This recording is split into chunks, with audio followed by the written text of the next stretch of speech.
ভাৰতবৰ্ষৰ প্ৰথমখন কথাছবিৰ নাম কি আছিল? 4টা অপশ্যন দিয়া আছে। অপশ্যন এ হৈছে জয়মতী, অপশ্যন বি হৈছে কাগজ কা ফুল, অপশ্যন চি হৈছে ৰাজা হৰিশ্চন্দ্ৰ, অপশ্যন ডি হৈছে বাজিগৰ। এই 4টাৰ ভিতৰত শুদ্ধ উত্তৰ কোনটো হ'ব? শুদ্ধ উত্তৰ হ'ব অপশ্যন চি, ৰাজা হৰিশ্চন্দ্ৰ। ভাৰতবৰ্ষৰ প্ৰথমখন কথাছবিৰ নাম আছিল ৰাজা হৰিশ্চন্দ্ৰ। ভাৰতবৰ্ষৰ প্ৰথমখন চলচ্চিত্ৰ মহোৎসৱ ক'ত অনুষ্ঠিত হৈছিল? 4টা অপশ্যন দিয়া আছে।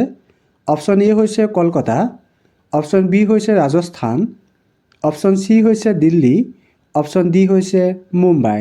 এই 4টাৰ ভিতৰত শুদ্ধ উত্তৰ কোনটো হ'ব? শুদ্ধ উত্তৰ হ'ব অপশ্যন ডি, মুম্বাই। ভাৰতবৰ্ষৰ প্ৰথমখন চলচ্চিত্ৰ মহোৎসৱ মুম্বাইত অনুষ্ঠিত হৈছিল। ভাৰতবৰ্ষৰ তামিলনাডুত অনুষ্ঠিত হোৱা জালিকাট্টু নামৰ ম'হৰ যুঁজখন কি উৎসৱৰ সৈতে জড়িত? 4টা অপশ্যন দিয়া আছে। অপশ্যন এ হৈছে বিহু, অপশ্যন বি হৈছে পোংগল, অপশ্যন চি হৈছে ওনাম, অপশ্যন ডি হৈছে এটাও নহয়। এই 4টাৰ ভিতৰত শুদ্ধ উত্তৰ কোনটো হ'ব? শুদ্ধ উত্তৰ হ'ব অপশ্যন বি, পোংগল। ভাৰতবৰ্ষৰ তামিলনাডুত অনুষ্ঠিত হোৱা জালিকাট্টু নামৰ ম'হৰ যুঁজখন পোংগল উৎসৱৰ সৈতে জড়িত। ভাৰতৰ প্ৰথমখন চলচ্চিত্ৰ আছিল ৰাজা হৰিশ্চন্দ্ৰ। চলচ্চিত্ৰখনৰ পৰিচালক কোন আছিল? 4টা অপশ্যন দিয়া আছে। অপশ্যন এ হৈছে দাদা চাহেব ফাল্কে, অপশ্যন বি হৈছে ৰাজ কাপুৰ, অপশ্যন চি হৈছে সত্যজিৎ ৰায় আৰু অপশ্যন ডি হৈছে এটাও নহয়। এই 4টাৰ ভিতৰত শুদ্ধ উত্তৰ কোনটো হ'ব? শুদ্ধ উত্তৰ হ'ব অপশ্যন এ, দাদা চাহেব ফাল্কে। ভাৰতৰ প্ৰথমখন চলচ্চিত্ৰ ৰাজা হৰিশ্চন্দ্ৰৰ পৰিচালক আছিল দাদা চাহেব ফাল্কে। ভক্তি আন্দোলনৰ অন্যতম গুৰি ধৰোঁতা ভাৰতীয় কবি গুৰু ৰবিদাসৰ জন্ম ভাৰতবৰ্ষৰ কোন ঠাইত হৈছিল? 4টা অপশ্যন দিয়া আছে।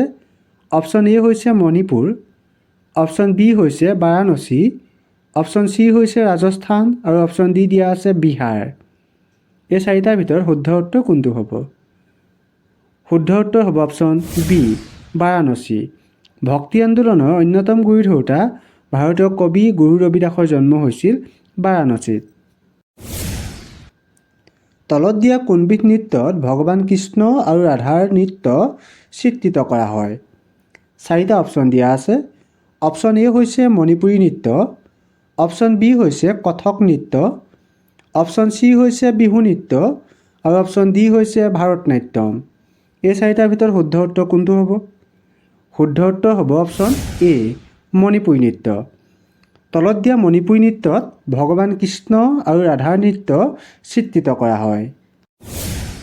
কুচিপুড়ি নৃত্য কোনখন ৰাজ্যৰ সৈতে জড়িত? 4টা অপশ্যন দিয়া আছে।